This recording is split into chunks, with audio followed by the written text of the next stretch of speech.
Juliana Ribeiro é pastora quadrangular em Belo Horizonte, psicanalista e escritora, e nesta geração, Deus a tem usado para ministrar cura sobre a vida de tantas mulheres.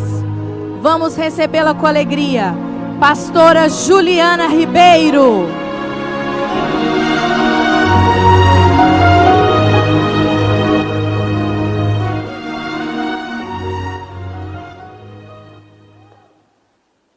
Graças a Deus. Bom dia, queridas. Paz seja com todas. É uma alegria estarmos aqui, é um privilégio de Deus. E para mim, em particular, poder servir a minha igreja. Eu sou pastora há 25 anos, então é sempre um privilégio poder servir a minha igreja, a Igreja Quadrangular. Vamos ficar de pé um bocadinho, vamos fazer uma oração.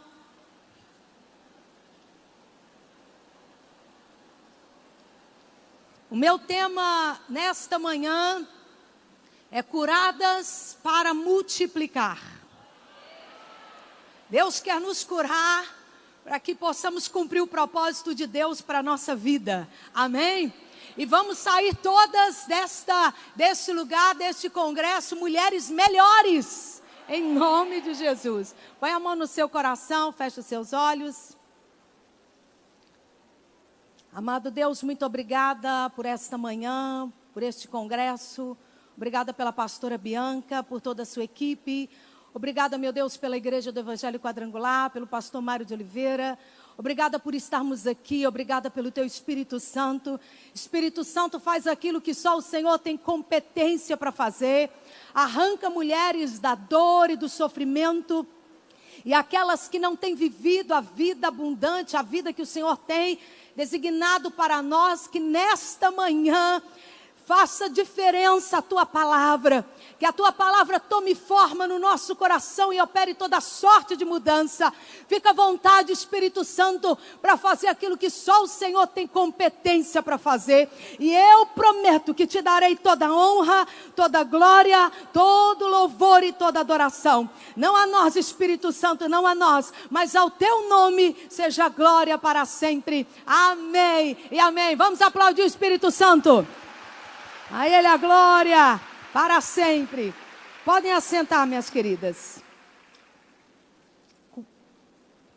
Mulheres curadas para multiplicar. Minha querida, a grande obra que Deus deseja fazer através de você começa dentro de você. Deus deseja fazer algo grande através da sua vida. Mas esta obra grande que Deus vai fazer através de você, ela começa dentro de você. Ela começa no seu coração, na sua alma. Deus quer nos curar. Mulher naturalmente é multiplicadora. Olhe para as suas mãos. Olhe para as suas mãos. Diga assim: eu sou multiplicadora. Sim, mulher é multiplicadora.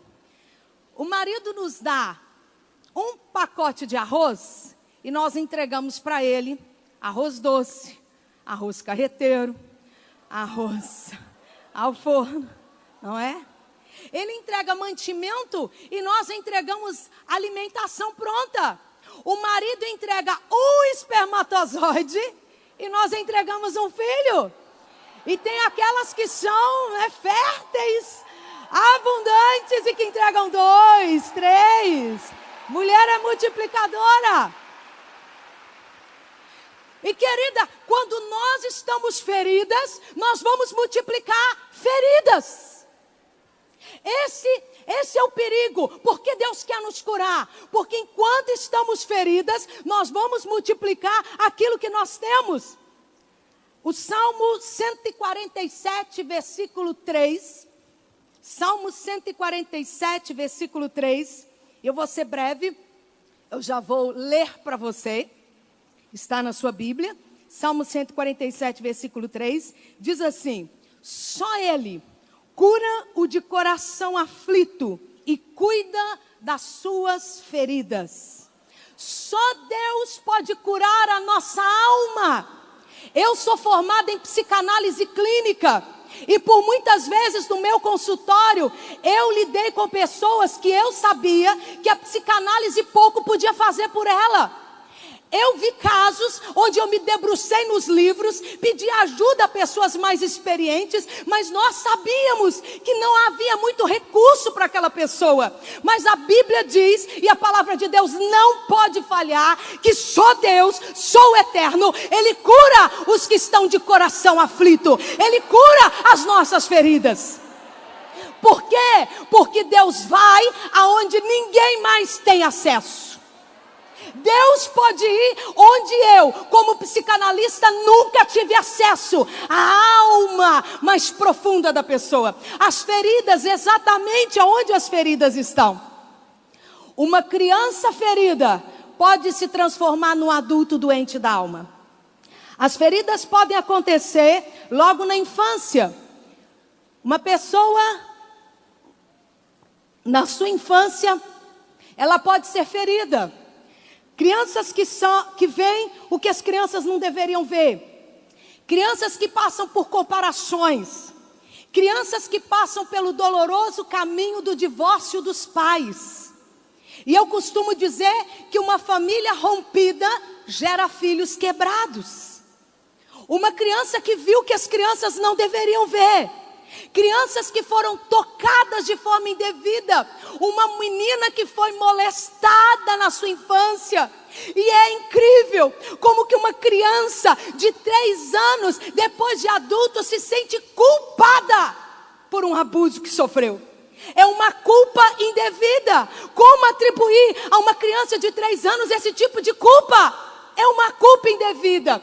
Uma criança ferida pode se transformar num adulto doente da alma. E eu tenho visto assim, muitos adultos doentes da alma. Mulheres que já estão envelhecendo, que os cabelos estão ficando brancos, as rugas já estão aparecendo. Mas aquela menina que foi ferida está ali dentro dela, clamando por socorro.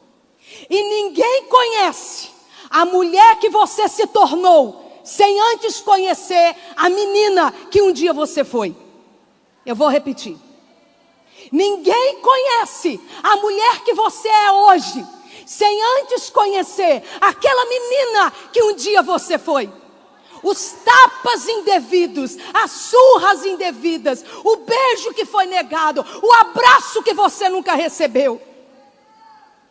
E quantas mulheres que estão presas a um passado, presas a uma situação que aconteceu há muitos anos atrás. Mulheres com depressão. A depressão é a doença mais incapacitante que existe. Querida, olhe para mim. A depressão alcança cristão e não cristão. A depressão alcança membro de igreja e líder de igreja. A depressão alcança pessoas ricas e pessoas com pouca condição financeira. Alcança homens e mulheres. É a doença mais incapacitante que existe. A depressão é uma tristeza profunda.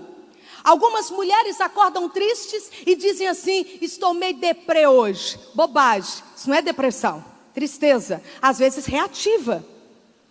Porque brigou com alguém, rompeu um relacionamento, foi mandado embora. É absolutamente normal essa tristeza. Tem 3 meses que você está triste. Você está com depressão? Não, isso não é depressão. Vamos investigar para ver por que essa tristeza. É uma tristeza que tem que ter uma razão. Agora tem 1 ano que você está triste. Uma tristeza profunda. É como se você conseguisse apalpar essa tristeza. A depressão suga a nossa energia. Ela nos puxa para baixo. A depressão torna a pessoa pesada. Ela não tem força para orar. Ela não tem ânimo para trabalhar. Ela ouve o chamado de Deus, mas ela não consegue dizer: eis-me aqui. Ela sabe que a igreja tem necessidade, mas ela não consegue se doar por conta dessa tristeza. Tem 1 ano que você está triste, então você precisa de ajuda. A depressão, a grosso modo, é dor acumulada. Acúmulo de dor, acúmulo de rejeição, acúmulo de decepção. Eu tenho material que fala sobre depressão que vou poder lhe ajudar. Porque Deus quer nos curar. Porque enquanto estamos feridas, nós não seremos aquilo que Deus quer que sejamos. Uma pessoa ferida, ela não cumpre o propósito de Deus para a vida dela. Minha querida, Deus quer nos usar. Há algo que Deus escolheu para que fizéssemos nessa geração. Estar viva quer dizer que Deus tem um plano na sua vida. O seu nascimento quer dizer que Deus ama você e tem um plano na sua vida. O propósito de Deus na nossa vida justifica a nossa existência. Estarmos vivas quer dizer que Deus tem um propósito para nós. Deus tem algo para você fazer. E olha, você pode se casar, você pode ter filhos, você pode ter um bom emprego, você pode ter uma boa caderneta de poupança, que não está valendo muito a pena hoje, né? Você pode ter dinheiro no banco, investimentos, mas nada disso vai valer no final da sua vida. Minha querida, no final da nossa vida, o que vai valer é olharmos para trás e verificarmos se cumprimos ou não o plano de Deus para a nossa vida. Nós não vamos pedir no final da nossa vida a chave do nosso carro, não vamos pedir as escrituras dos imóveis que conquistamos. No final da nossa vida, o que vai valer é se cumprimos ou não a missão que Deus escolheu para nós. E eu te asseguro, se você não cumprir o plano de Deus para a sua vida, não valeu a pena a sua existência. Não valeu a pena a sua existência. Você está aqui não para ocupar espaço. Você está aqui porque Deus tem um plano na sua vida.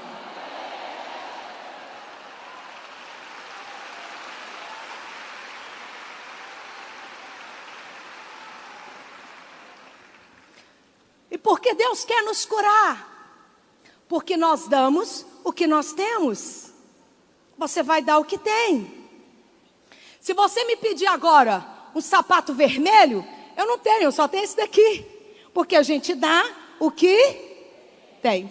Conta-se que um homem queria humilhar uma outra pessoa. E ele mandou que se preparasse uma bandeja cheia de lixos. E que fosse entregue para aquele homem na presença de outros. Porque ele queria de fato humilhar. E assim foi feito. Prepararam-se as bandejas, uma bandeja, colocou lixo, restos, coisas mal cheirosas, e entregou-se para aquela pessoa na presença de outros, porque ele queria humilhar. E quando aquele homem recebeu a bandeja cheia de lixo, conta a história que ele disse assim: espera um pouquinho porque eu quero retribuir. Ele foi, jogou fora os lixos, passou uma água na bandeja, colocou flores e um cartãozinho que dizia assim: nós damos às pessoas o que nós temos no coração. Um coração cheio de lixo vai dar? Um coração cheio de ódio vai dar? Um coração cheio de amor? E um coração ferido? Vira para sua irmã e diga: irmã, ferida, você é perigosa.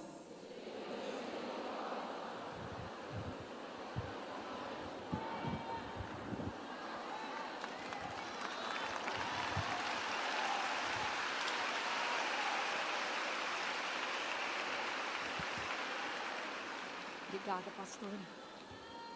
É perigosa, porque nós damos o que nós temos. Uma pessoa ferida, ela vai ferir. Uma vítima vai vitimar. E eu penso que nós somos mais perfeitas por fora do que por dentro. Nós damos um jeitinho nos nossos problemas externos.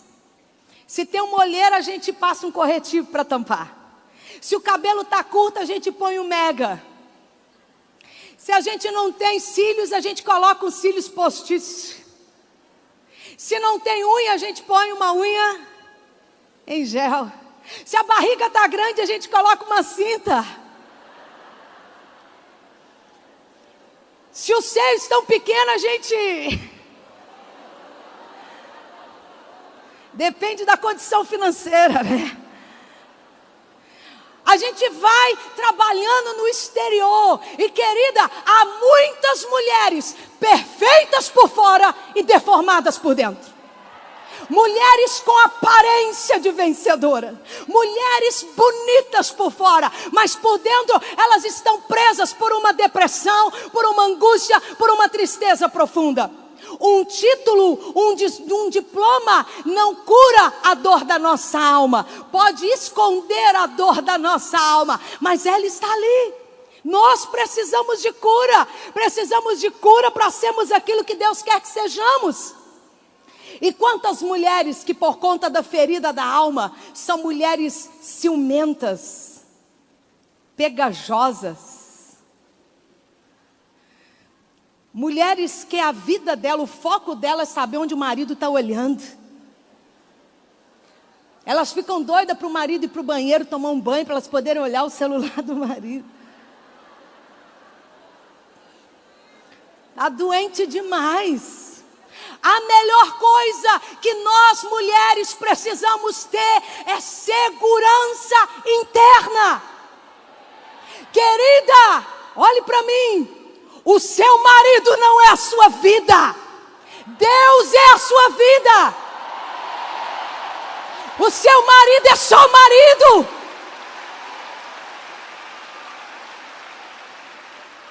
Tira o seu marido do lugar que ele não deve estar. O trono do seu coração não pertence ao seu marido, pertence a Deus. Deus é sua fonte, Deus é sua alegria, Deus é a sua salvação. Não dê ao seu marido uma posição que não é dele. Algumas mulheres exigem do marido aquilo que eles não têm competência de oferecer, que só Deus pode dar. Homem algum dessa terra tem competência de curar a dor da nossa alma. Algumas mulheres exigem tanto do companheiro, do marido, do namorado, do noivo, que eles acabam fugindo. O relacionamento fica difícil, porque você está buscando em alguém que não tem condição de lhe oferecer a cura da alma. Se você está quebrada, volte-se para o eterno. Gaste mais tempo na presença de Deus. O seu dia não começa nessa terra com o WhatsApp, querida. O seu dia não começa com Facebook e nem em redes sociais. Comece o seu dia nessa terra na presença do Deus eterno. O nosso dia aqui na terra com as coisas eternas.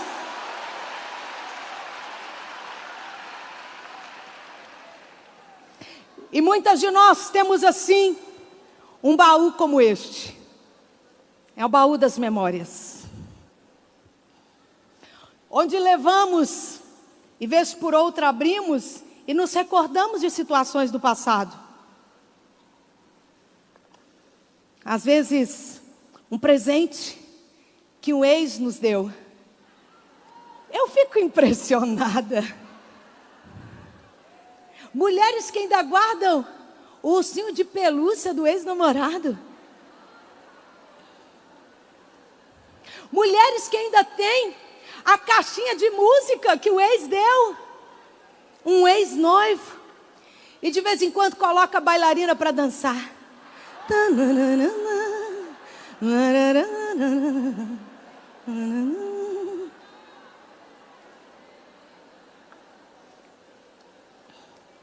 Guardam foto do ex. Às vezes até um cartãozinho que o ex-namorado deu. E a pessoa relê e ela chora.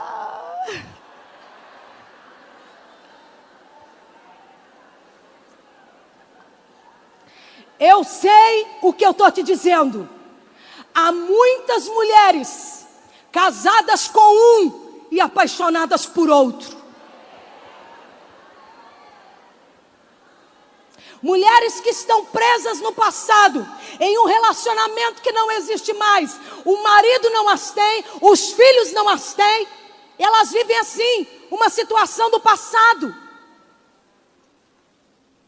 Algum tempo atrás eu recebi um e-mail de uma pessoa que ela me disse que ela era casada, bem casada, tinha filhos, um bom marido, tinha uma família bonita.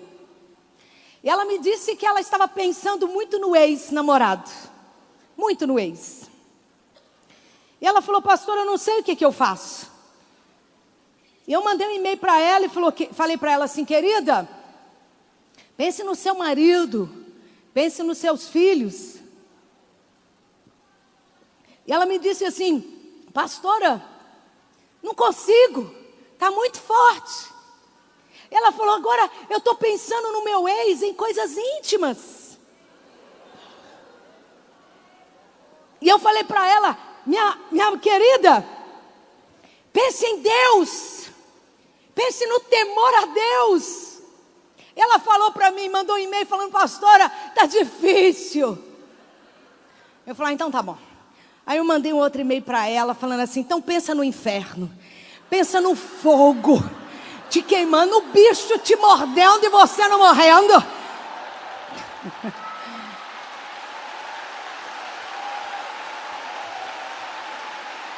E ela me mandou um e-mail de volta falando assim: pastora, funcionou. Eu sei que funciona. Olha, eu ministro muito encontro de casais e nós lutamos para que os casamentos permaneçam. O nosso desafio, na verdade, não é estarmos casadas. O nosso desafio é estarmos casadas e sermos felizes. Eu luto pelos casamentos, mas querida, esta manhã é manhã de divórcio, onde muitas precisam divorciar do ex. Muitas precisam jogar fora as cartinhas que ainda guardam. Pegar fora aquela bonequinha que você deu para sua filha, mas que tem lembranças escondidas por trás daquela boneca. Deus quer nos curar. Muitas de nós estamos tão feridas que colocamos uma armadura. Por que uma mulher do século 21, com tanta tecnologia, colocaria-se uma armadura? Mulheres que já foram feridas e têm medo de ser ferida novamente e colocam uma armadura. Você já abraçou alguém e não conseguiu tocar? Sabe quando você vai para abraçar uma pessoa e aquela pessoa te dá um abraço assim, meia boca? Você não consegue amar a pessoa? Você faz de tudo para amar aquela pessoa, mas ela simplesmente te rejeita, ela te empurra. Por que mulheres agem assim? Mulheres que já foram muito feridas, têm medo de ser ferida novamente e se protegem. Querida, o que nos protege também nos aprisiona. E eu sei o que é usar uma armadura dessa. Eu sei o que é se proteger de feridas. Eu também já fui muito ferida. Membro é ferido, coordenador é ferido, presidente de grupo missionário é ferido, pastor é ferido. Todos nós somos feridos. E eu também já fui muito ferida. Eu fui pastora juntamente com meu marido, titular de igreja, por 25 anos. Eu também já fui muito ferida. É uma aliança que é quebrada. Pessoas que entram na nossa vida sem pedir e vão embora sem despedir. A maior falta de educação. Pessoas que você está ali 24 horas com aquela pessoa, em qualquer hora da manhã, da madrugada, se te liga, se te chama, você vai, e de repente elas te mandam um WhatsApp dizendo bye bye. Isso quando são educadas. Uma aliança que é quebrada. Pessoas que vão embora e ainda vão falando mal. Lá em Belo Horizonte a gente usa esse termo, cuspindo no prato que comeu. Ingratidão. Além de ir embora falando mal, levam consigo outras. E olha, queridas, igreja, grupo missionário, os trabalhos que nós fazemos, a gente leva um tempo para edificar aquilo, para colocar as pessoas no lugar certo. E quando parece que uma equipe está formada, tudo está fluindo, de repente sai alguém e leva outros consigo, desestruturando tudo que a gente levou tempo para estruturar. Isso mexe com a gente. Há muitas pessoas com tristeza profunda. Elas não querem mais confiar, elas não querem mais fazer nada, porque foram feridas demais. Elas dizem assim: eu não quero me envolver. Eu vou participar às vezes, se precisarem do meu dinheiro eu dou, mas eu não quero me envolver. E eu disse isso também para Deus, eu não queria me envolver. Eu dizia para Deus: eu entro na igreja depois que o culto tiver começado, e antes do culto terminar, eu passo o microfone para um obreiro, ou eu vou embora, ou eu vou para o meu gabinete pastoral. Eu estava muito ferida, eu não queria me envolver. E Deus me permitiu fazer isso algumas vezes. Até que um dia Deus disse para mim: Juliana, a obra que eu tenho para você é muito grande, você não pode se esconder. Se você foi ferida, você vai vir a mim, eu vou te curar quantas vezes forem necessárias, mas você não pode se esconder. Olha, minha querida, olhe para mim. Eu saí da minha casa, Deus me tirou da minha casa para estar aqui nesta manhã com você, para falar para você: você não pode mais se esconder. Se você foi ferida, está na hora de você entregar esta ferida nas mãos de Deus e permitir que Deus te cure, porque você jamais será feliz enquanto você não cumprir o propósito de Deus na sua vida. Esta ferida na sua mão, ela é perigosa. Sempre depois de uma ministração eu faço uma oração. Eu falo: Deus, se houve algum elogio, não me pertence, é para o Senhor. E se houve alguma crítica, me desculpe, o Senhor não é digno dela, mas eu também não posso ficar com ela, porque ela vai me prejudicar. Então eu entrego nos teus pés. Se você está ferida, essa ferida na sua mão, ela é perigosa, ela vai te segurar. Está na hora de você entregar para Deus, para que você seja tudo aquilo que Deus quer que você seja. Amém? E todas nós, e cada uma de nós, somos apenas um instrumento, como essa tesoura. Olhe para mim, você é como essa tesoura, e que você jamais se esqueça disso. Essa tesoura nas mãos de uma boa costureira, ela é capaz de fazer peças lindíssimas. E a costureira, ela pode gostar muito da tesoura, a tesoura foi cara, ela pagou um alto preço por essa tesoura, é uma tesoura que ela gosta muito. Mas apesar dela gostar muito da tesoura, desse instrumento, ele só é útil se ele estiver bem afiado, não é verdade? E depois que a costureira, ela pega uma peça e ela corta, e ela molda ali um lindo vestido, e o vestido fica prontinho, ela usa também outros instrumentos, uma agulha, ela usa outras coisas também, e depois que o vestido está pronto, quem é que vira e diz assim para a tesoura: ah,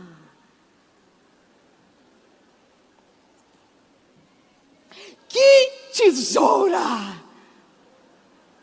Vira para sua irmã e diz: mas você é só uma tesoura.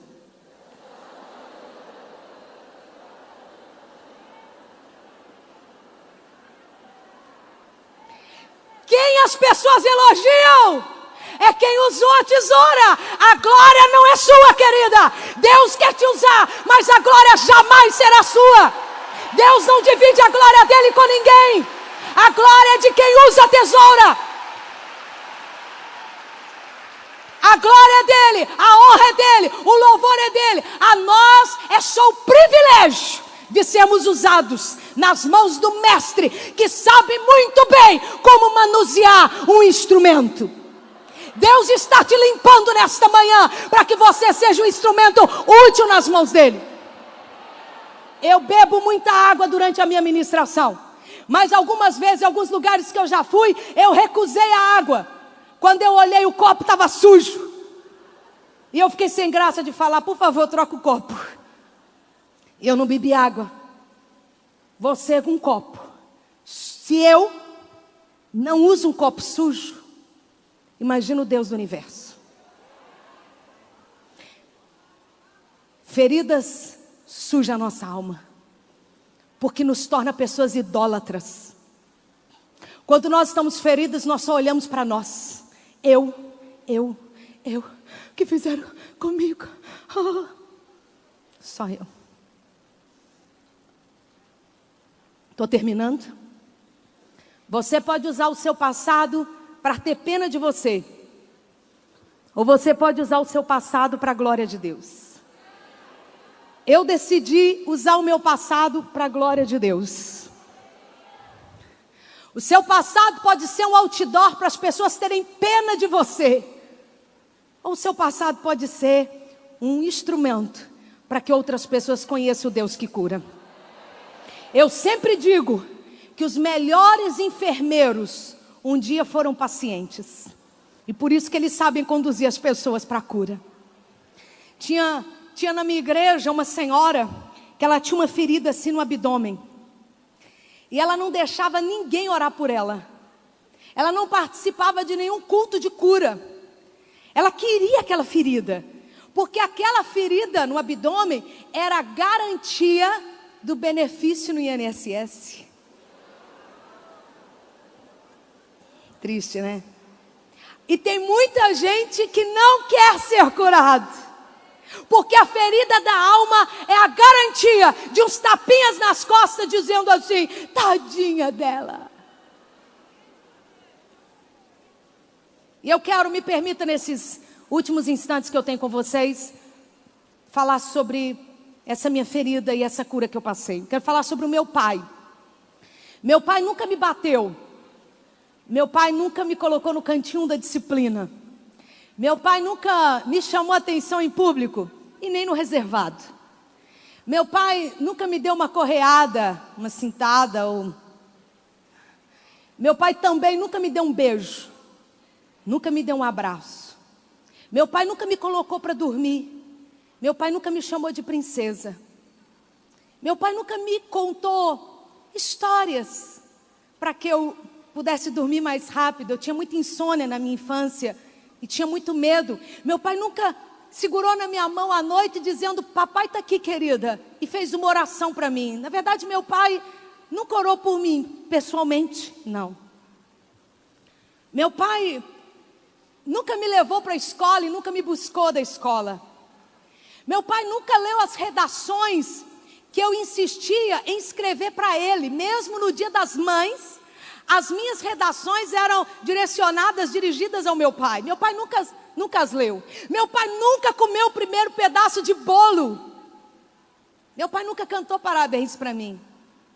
Meu pai não estava lá quando eu caí por 3 vezes e levei alguns pontos, que eu tenho algumas partes do meu corpo. Meu pai não estava lá para segurar minha mão quando a enfermeira vinha com aquela anestesia e eu já sabia o que ia acontecer. Eu gritava. Meu pai não estava lá para segurar minha mão e para me dar segurança dos seus braços.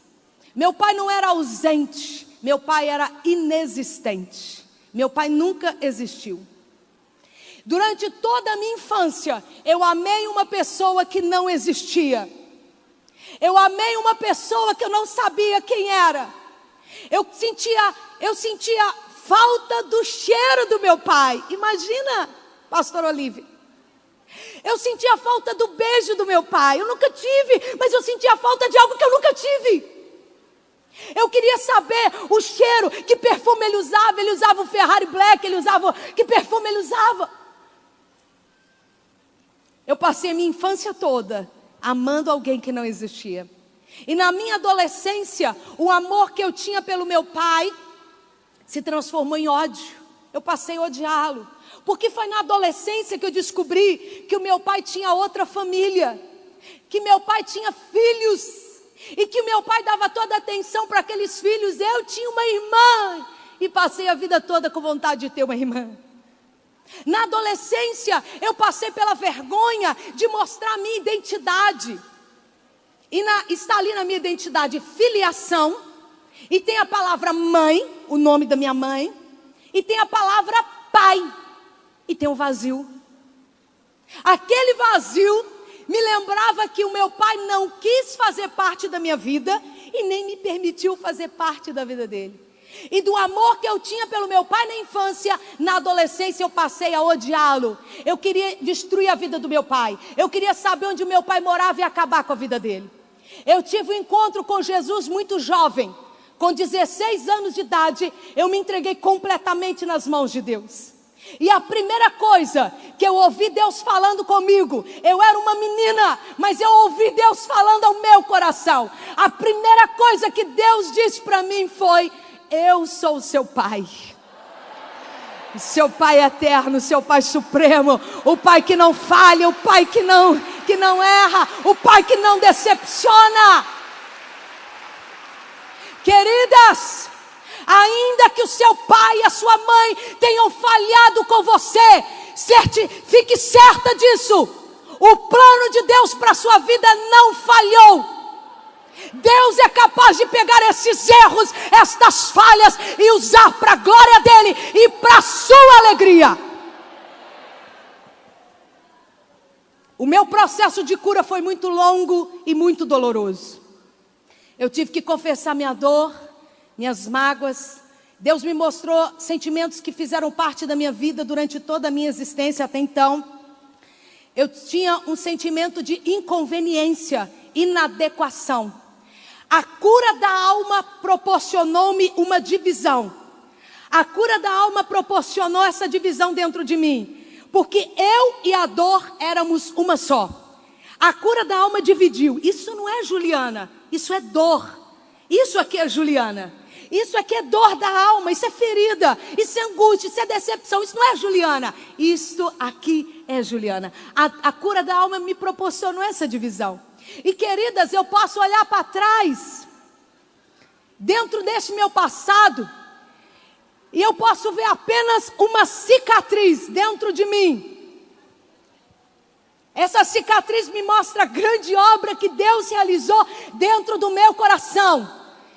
E essa cicatriz está aqui para que eu jamais me esqueça aonde eu poderia estar se eu não tivesse perdoado meu pai, e aonde eu estou porque eu perdoei o meu pai. Eu perdoei o meu pai. Ele está livre. Só tem uma cicatriz em mim, para que eu jamais me esqueça essa obra. Eu tinha tudo para não ser o que eu sou. O perdão faz com que a gente quebre o vínculo com o passado. Você não tem que ter vínculo com o passado. A sua aliança tem que ser com o seu futuro, com as promessas de Deus para a sua vida. Eu nunca perdoei o meu pai porque ele me pediu perdão. Meu pai nunca me pediu perdão. Eu perdoei o meu pai por mim, porque a falta de perdão estava envenenando a minha vida, atrapalhando o meu casamento e a criação do meu filho mais velho. Eu perdoei meu pai por mim. Talvez o seu ofensor não lhe peça perdão, talvez ele nem exista mais. Você precisa perdoar por você. Encerrei aqui. Eu tinha tudo para não ser o que eu sou. Eu sou filha de mãe solteira e pai casado. Eu sou a caçula do meu pai e a primogênita da minha mãe. Os meus avós, materno, porque paterno eu não sei absolutamente nada sobre eles, mas os meus avós eram batistas fiéis.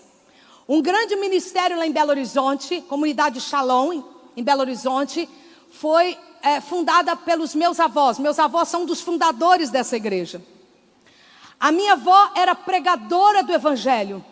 Vovó pregava o evangelho em vilas, em ônibus para doutores. O meu avô tinha dons de revelação que hoje eu quase não vejo. A minha tia foi batizada no Espírito Santo dentro da casa dos meus avós, quando ninguém sabia o que era o Espírito Santo. Nos anos 70, ocorreu um avivamento aqui no Brasil. Missionários americanos vieram para o Brasil e trouxeram o conceito Espírito Santo. E ocorreu um avivamento. E a minha tia foi batizada no Espírito Santo dentro da casa dos meus avós. A minha tia orou em línguas por 8 horas seguidas. 8 horas orando em línguas. Como ninguém sabia o que era aquilo, a vovó achou que a minha tia estava ficando louca. E mandou chamar o médico, amigo da família. E nesse intervalo, o pastor da vovó chega lá, um homem mais experiente. E quando ele vê minha tia orando em línguas, ele fala assim para a vovó: Dona Maria, isto é o Espírito Santo. No dia seguinte, que a minha tia tinha sido batizada no Espírito Santo, ela estava lavando roupa e ela começa a orar em línguas novamente. Ela entra na casa de uma vizinha que tinha uma filha paralítica. Imagina a cena, orando em línguas, ninguém sabendo que era aquilo. Ela pega a criança no colo, orando em línguas, levanta a criança para o alto, orando em línguas, põe a criança no chão e a criança sai andando. Glória ao Espírito Santo de Deus.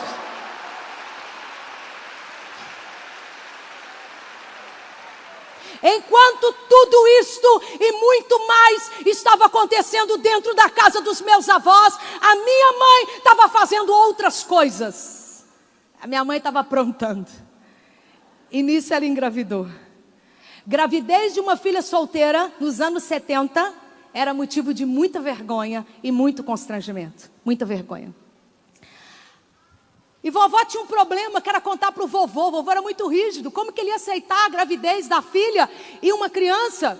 Mas nesse intervalo a vovó foi convidada para a inauguração de uma igreja perto de Belo Horizonte, em Capim Branco. Igreja Batista Central, lá em Capim Branco.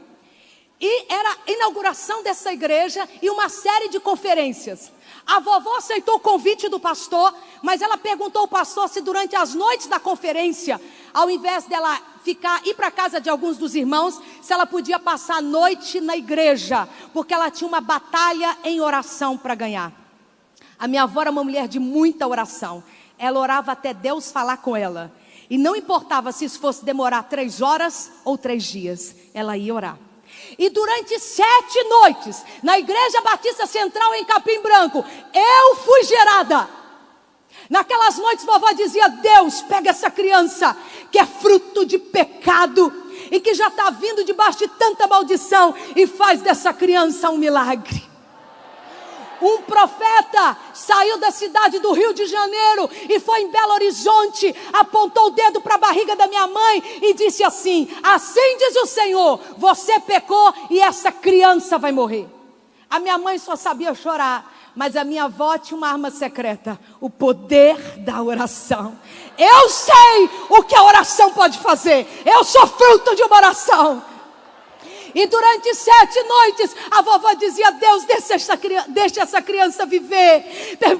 Permita que essa criança viva. Faz dessa criança um milagre. Era mais fácil para a vovó ter permitido que Deus me levasse. Era mais fácil. Seria um aborto espontâneo. Poucas pessoas saberiam que um dia a minha mãe esteve grávida. A minha avó não passaria pelas vergonhas como ela teve de passar. Uma senhora disse para a vovó assim: Dona Maria, aonde estava o Deus da senhora? Quando a senhora estava abrindo igrejas, fazendo visitas, curando os enfermos, e ele não cuidou da família e da filha da senhora. A minha avó era muito sábia. Ela não respondeu nada, ela guardou o silêncio. Mas eu costumo dizer que eu sou a resposta de Deus para essa mulher. Aonde Deus estava, assentado no trono e transformando uma maldição em bênção. E fazendo com que tudo contribua para o bem daqueles que amam a Ele. 7 noites orando por mim. Se a vovó orou por mim por 7 noites, foi porque Deus não a respondeu na primeira noite, nem na segunda, nem na quarta noite. Foram necessárias 7 noites de oração pela minha vida. Se vovó não tivesse orado por mim por 7 noites, eu não estaria aqui. Você não leria nenhum livro meu. Você não assistiria um DVD meu, nem me veria pessoalmente. Eu estou aqui foi porque uma mulher pagou o preço de oração pela minha vida. Se a minha vida estivesse nas suas mãos, eu estaria aqui hoje. Se a minha vida dependesse de você, eu estaria aqui hoje. A minha vida não dependeu de você, dependeu do Deus eterno e da minha avó, uma senhora de 1,5 m, Dona Maria Flor de Maio. Eu não sou 1% do que vovó foi, mas tudo que eu sou eu devo a ela.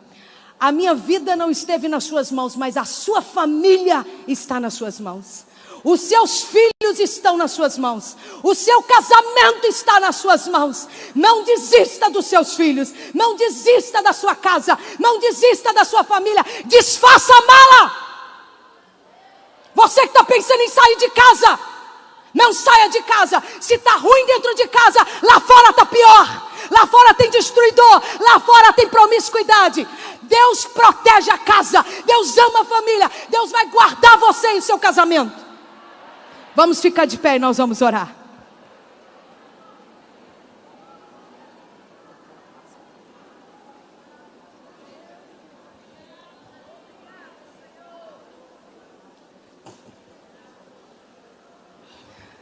Vovó contou para o vovô.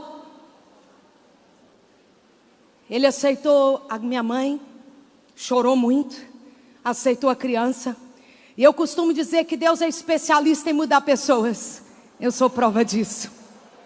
Eu fui a neta preferida do meu avô. E da minha família, eu sou a única pastora. Eu sou a única que continuo fazendo aquilo que a minha avó fazia: pregar o evangelho e ajudar pessoas. Você tem que perdoar, querida. Você tem que perdoar. Meu tempo acabou, mas eu quero fazer uma oração por você. 1 minuto apenas. Eu tenho material de cura da alma que vai poder lhe ajudar a ser curada. Esse congresso é um marco na sua vida, para que você marque esta geração com a presença de Deus na sua vida. Feche os seus olhos. Meu Deus, o Senhor conhece cada mulher que aqui está. Eu oro, Espírito Santo, para que o Senhor faça aquilo que o Senhor é o único capaz de fazer. Arranque esta mulher da dor e do sofrimento. Essa mulher, Senhor, que não tem mais vida dentro dela. Eu oro para que o Espírito de vida, de ressurreição, venha sobre este lugar e levante esta mulher que está presa no mundo da dor e do sofrimento. Eu oro por esta mulher que não consegue, meu Deus, perdoar os pais, que não consegue perdoar uma afronta do marido, que não consegue perdoar o divórcio. Essa mulher que vive o luto do divórcio depois de tantos anos. Eu oro, meu Deus, para que o Senhor tire essas vestes de luto e coloque vestes de louvor. Em nome de Jesus, que a alegria do Senhor esteja sobre cada mulher nesta manhã, que possamos multiplicar. Querida, um ato profético, 30 segundos. Finge que está sentada aí no seu lugar. Só curva o joelho assim. Fala assim. Nós vamos falar assim: eu me levanto para o meu destino. Para ensaio tá bom. Vamos lá. Finge que seu joelho ainda dá para dobrar. Graças a Deus. Então vamos lá. Diga assim: meu Deus, eu me levanto.